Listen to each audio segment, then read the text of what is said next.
네, 계속해서 상담 전화 이어가겠습니다. 여보세요?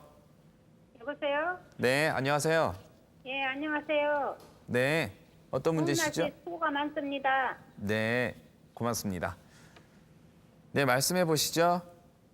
예, 지금 제가요, 네, 이혼하려고 그러는데 남편이 이혼을 안 하려고 그래요. 그러세요? 예, 제가 서른 막내 아들 5살, 큰 아들 7살 때 아빠가 일하다가 교회 짓다가 신월동 소아암 보건병원 있는 데서 추락으로 뇌진탕으로 가버렸거든요. 네, 네. 그러니까 그때 몇 살이냐면은 제가 30이고 우리 집 아저씨랑 내랑 10살 층한가 그랬거든요. 네. 돌아가시고 나서 한참 있다가 내가 47인 줄 알았더니 따지니까 37에 이 남편하고 재혼을 했어요. 지금 남편이 고향이 북한 사람이거든요. 네.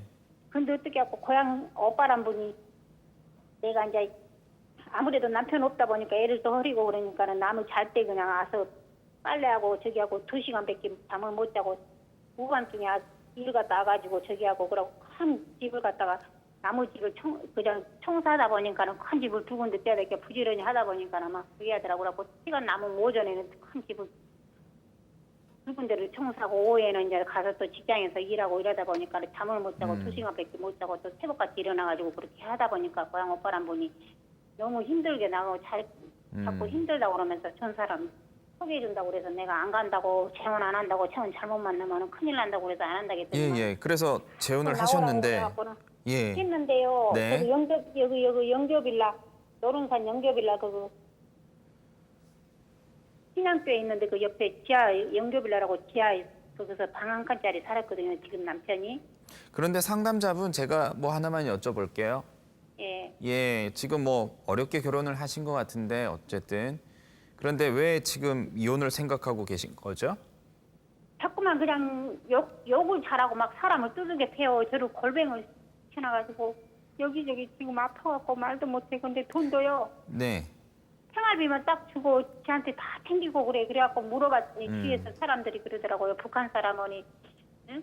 전이 돈 의심하고 맡기지도 않고 생활비만 조금 주고 만다고. 그런데 내가 저 경기도 살 때는 애들 둘 데리고 살았어도.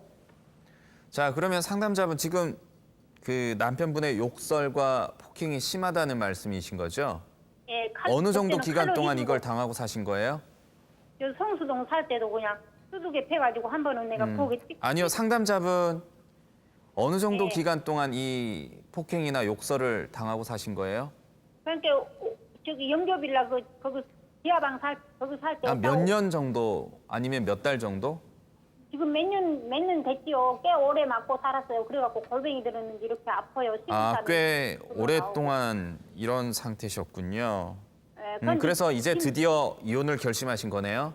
예, 너무 괴로우니까 일 갔다 오면 막 나를 그냥 2년 전이라고 막 그 양가고 남편분께서는 이혼에 뭐 반대하는 입장이시고요, 현재는. 예, 안 하려고 그래. 그러면 내가 막 이 상황에서 자녀분들은 다 성장하셨겠어요? 예, 큰아들은 저기 32인데 결혼 안 하고 막내 아들만 결혼해서 중곡동에 살아요. 예, 알겠습니다. 자녀분들은 다 성장을 하셨네요. 자, 이 네. 상황에서 남편분의 욕설과 폭행, 하지만 이혼은 해주지 않는 이 상황에서 과연 이혼이 가능할지 어떤 방법들이 있는지 한번 알아볼게요. 예, 윤동욱 변호사입니다. 예, 예. 안녕하세요. 예, 안녕하세요. 예, 일단 예, 수고가 많으십니다. 예, 전화 주신 것도 용기를 내서 전화 주셨다고 판단이 되고요. 우선은 우리가 그 혼인 관계도 중요하지만 헤어지는 경우에는 이제 부부가 헤어질 때에는 이제 2가지 방법이 있습니다. 협의로 해서 헤어지는 게 협의 이혼이고요. 협의가 이루어지지 않을 때는 재판상 이혼을 이제 통해서 이혼할 수가 있어요. 그런데 재판상 이혼할 때는 민법 840조에 나와 있는데 지금 이 경우에는 배우자로부터 어떤 심히 부당한 대우를 당한 경우에 해당한다고 판단이 돼요. 그래서 보니까는 수년간에 걸쳐서 아까 뭐 지하방에서 영교빌라 살 때부터 어떤 뭐 심한 욕설, 폭언이라든지 폭행 이걸 당해가지고서 남편이 뭐 법원에 가서 재판도 받았다면서요. 예, 한번 가정법원에 오라 잡고 갔더니만 뒤에가 앉아있는데 판사님이 그러더라고요. 삐쩍 말른 저 아주 막 불쌍하지도 않냐고 때릴 게 뭐가 있어가지고 제대로 먹이지를 못하고 여기 성수동 살 때는 반차를 해로 뭐 어딘자 그 길 건너서 찻길 건너갖고 골목 시장에 노른산 다니면서 나 뒤에 아는 할머니들과 아는 언니들이 그래서요. 의식이 엄마 삐쩍만 하고 자유 먹을 것 좀 해라. 맨날 술라 먹을 것만 그렇게 반찬에 날리 그랬거든요. 그러면서 잘해줬거든요. 그런데 결국은 나한테 이렇게 나를 갖다 이렇게 눈물을 떼고 그래갖고 너무 무서워서 내가 너무 힘들어요. 너 진짜. 예, 일단 진정하시고요. 일단은 이런 경우에 남편이 어떤 이혼에 동의해주지 않는다고 하면은요, 법원에 협의혼 단계는 물 건너간 것 같고요. 재판상 이혼을 청구하셔가지고서 어떤 지난번에 남편이 가정법원 재판받은 기록도 있고 경찰이 아마 현장 출동한 기록들이 있을 겁니다. 그리고 성장한 두 아들 보니까 큰 아들 작은 아들이 있다고 하니까 그 두 분의 이야기를 좀 증인 진술들을 첨부하게 되면 재판상 이혼을 가능할 것 같고요. 지금 보니까 상담자분께서는 재판상 이혼 청구는 충분히 가능한데 이것과 별도로요. 현행법상 가정폭력 범죄 처벌에 관한 특례법 이런 게 있습니다. 그래서 이 경우에는 뭐냐면은 경찰관이 출동했을 때 경찰관이라든지 경찰관을 통해서 어떤 법원에다가 임시 조치를 청구할 수가 있어요. 그래서 남편이 또 한 번 본인에게 어떤 욕설이나 폭언 아니면은 폭행, 상해를 가했을 경우에는 가정폭력범죄 처벌 특례법에 따라 가지고서 남편이 점유하는 주거지 또는 방실에서 강제 퇴거를 명령할 수도 있고요. 그다음에 100m 이내 어떤 접근 금지라든지 핸드폰이라든지 어떤 전화를 이용한 전기통신 시설을 이용한 일체 접근 금지를 법원의 판사의 명령을 받아낼 수가 있는 거예요. 일반 형법에 우선해서 가정폭력 범죄일 때는 이것이 먼저 적용돼 있으니까요. 어떤 주변에 경찰관이라든지 이런 수사기관의 도움을 받으셔가지고 남편으로 하여금 어떤 더 이상의 어떤 계속되는 어떤 폭행으로부터 일단 일정한 어떤 안전 조치를 취하는 게 우선일 것 같습니다. 아니 5월 달인가 6월 달에 그랬나 5월 달에 그냥 때려버려 갖고 허리도 막 아프고 일어설 수가 없어 갖고. 네, 그러니까요. 다시 한번 그런 사태가 발생했을 경우에는 아까 제가 말씀드린 바대로요. 수사기관이나 경찰관이 이렇게 출동하게 되면은 가정폭력범죄 처벌 특례법에 따라서 판사에게 그 사실을 소명한 다음에 이런 어떤 폭력의 재발 위험성이 있으니까 내 일정한 범위 바깥에서는 어떤 이 사람이 접근 금지하도록 해달라는 그런 명령을 받으시는 게 필요할 것 같아요. 그것과 별개로 해서 재판상 이혼 청구도 진행할 수가 있을 것 같습니다. 자, 이제 정리할게요.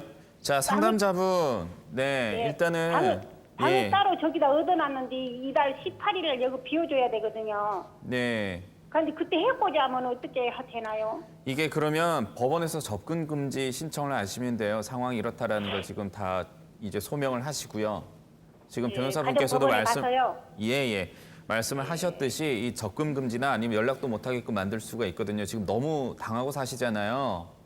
그런데 가정법원에는 그때 문의를 하니까요. 여기 집 밑에 구의법원에 둘이 가야 되는데 안 가려고 혼자 가서 물어봤더니 혼자 가면 안 되고 가정법원에 가야 되는데 가정법원에 그거는 이혼을 하실 때 두 분이 같이 가시는 거고요. 굳이 그러실 필요 없습니다. 충분히 혼자서도 이혼 가능하시고요. 그리고 남편분에게는 접근 금지 신청하시면 돼요. 그리고 상담자분, 저희에게 이렇게 전화 주시는 걸 넘어서요. 직접 방문 상담 한번 받아보셔야 될 것 같거든요.